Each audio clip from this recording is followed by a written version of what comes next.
In this video, we're talking about I had to, I'm sorry. I'm actually super excited for this video. And what video would it be if I didn't talk about all the drama involving it? Personally, I think that it is one of the best animated TV series you can watch to this day. And if you haven't watched it yet, well, what are you waiting for? And you're not subscribed to the channel? Are you crazy? Obviously, we can't talk about it without talking about the drama. And this channel is all about that. So let's talk about the animation. Was the animation actually that bad? No. And before you decide to take a delicious, juicy on me in the comments, let me say that this is my subjective opinion and allow me to elaborate on the answer. I've genuinely enjoyed watching all 3 seasons, and sure, there's some parts of it which I didn't like, but I can't objectively say that the poor animation quality ruined the series for me. Now, this could be because the story is so good, no amount of poor animation can ruin it. Or it could be because the animation is not as bad as people say it is. Or it could be just me being very low standard. The third one might be true. Can the animation, objectively speaking, be better? Yes. Is it objectively bad compared to others? Yes. So did the poor animation quality actually ruin the series for me? No, and it hasn't for a lot of other people. Honestly, if anything, I feel like the whole animation drama ended up boosting the show by giving it a lot of publicity. Oh, John, don't be stupid. They're using cheap tricks to save time and money on animation. First of all, who you calling stupid, motherfucker? Second of all, every mainstream animated series and in general companies use those same tricks. They are no different. Take a joke. Season 1 was amazing. It was peak. It was incredible. It was in Season 2 was there. A lot of people didn't like the mid-season break, but it was good. Though, we'll be honest, objectively speaking, I have read the comic as well. Mark and Nolan fighting those Viltrumites was a lot more badass in the comics, and the animation in season 2 could have been better. It was still good, not including some slideshows here and there, which will occur in season 3 as well. But generally speaking, it was pretty good. Speaking of not good though, never ever compare movies or animation series to comics. You're weird. So yes, season 2 comparably worse to season 1. And season 3 was... I mean, it was there. I'm not hating, by the way. Like, I swear, I'm a huge fan of Invincible, and I'm just stating facts. Speaking of facts, can someone please tell me why does the company hire a whole separate animation team for the teasers? Isn't that like false advertisement? A waste of money? I'm confused here. Okay, enough edging. Why is the animation getting substantially worse? Is it the budget? Is it timing? Is the crew innocent? Yes, no, kinda. Let me explain. It's been officially confirmed that Invincible has a budget of $2.75 million per episode. Just to make it easier, we'll round it up to 3. Oh my God, John, that's so much money. WTF? Do you have any idea how many people actually work?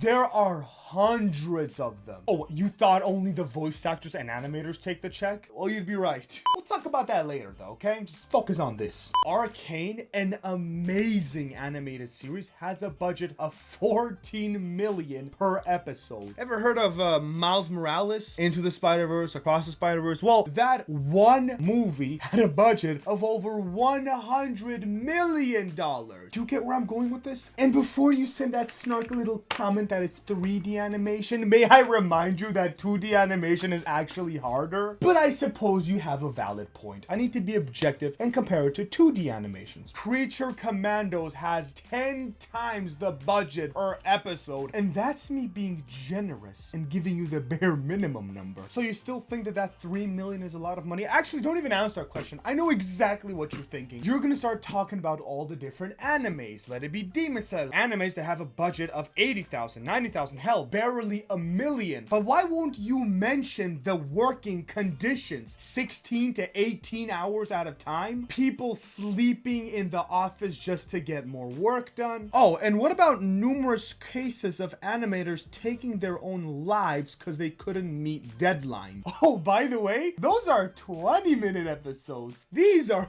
40-minute episodes. Oh, John, what are you talking about? American companies overwork their employees too. Yeah, Spider Spider-Man try that. Didn't end up too well though. So that's it then. Blame Amazon, right? It's all Amazon's fault. They're cheaping out. They want to get a cheap cash grab. The director and the crew are innocent, right? Yeah, not really. Remember I mentioned the voice actors before? So why?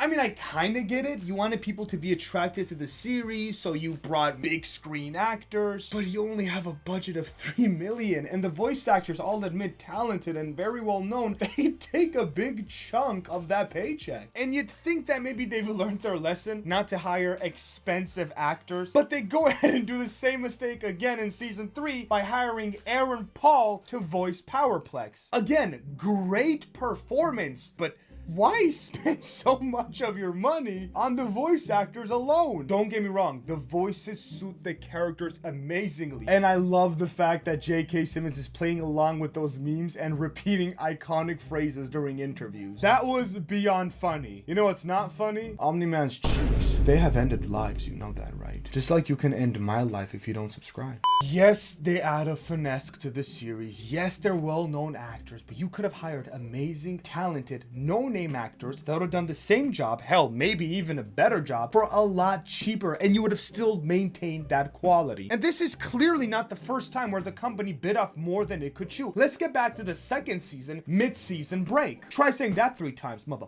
The deadline was too much and the budget was just too little, and now they're saying that they want to release a new Invincible season every year. Listen, unless Amazon's gonna double, triple your budget per episode, I don't think you can handle that. Maybe he has some master plan in his mind, but as of right now, all this does not sound good. And let's be honest, Invincible is not the first series that's struggling with these deadlines, because it's an indie animation. It's a small company compared to Marvel, and this brings me to the next topic, which are these big, greedy, mainstream companies. Don't get me wrong, back in the day, Marvel was peak. They had a budget. They wanted to put themselves on the map. They wanted to get to the top, and they actually put a lot of effort into their movies. Deadpool, one of my favorite Marvel movies ever produced, had a very low budget, and the team had to get very creative how they spent their money. In fact, Ryan Reynolds demanded this for the 3rd movie because he felt like it was losing that finesse which the original Deadpool movie had. That's not just him. These are big companies that are getting extremely greedy because they know, what the else are you gonna watch except them? What are you gonna watch except Disney? What are you gonna watch except for Marvel? Come on. To DC? Come on, let's not be idiots here. Which is why people are quitting and starting their own indie animation. Perfect example is Invincible.